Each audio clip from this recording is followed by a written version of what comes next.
Ito ay rated SPG. Striktong patnubay at gabay ng magulang ang kailangan. Maaaring may masiselang tema, lengguwahe, karahasan, sexual, horror o droga na hindi angkop sa mga...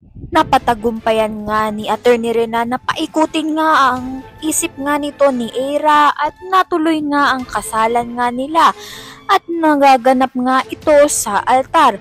Ngunit malalaman na nga ni Kurt at ni Lilet ang totoong pagkatao nga nito ni Renan na siya nga ang pumaslang nga dito kay Mang Kanor. Kaya naman nga ay ngayon ngay kumpirmado na nga itong si Kurt pati na nga rin itong si Lilet sa mga ebidensya ngang nakalap nga nila. Kaya naman nga pupuntahan nga nila dali-dali ang kasal nga nito ni Eira at ni Kurt upang ngang pigilan dahil nga hindi raw karapat-dapat itong si Eira na ikasal nga dito kay Attorney Renan. Pagbabayaran na nga ni Attorney Renan lahat nga ng mga kasalanan niya nga ginawa sa pagpasla nga dito kay Mang Kanor at malalaman nga lahat ng mga bisita nga nila sa kasal na siya nga ang pumaslang dito kay Mang Kanor.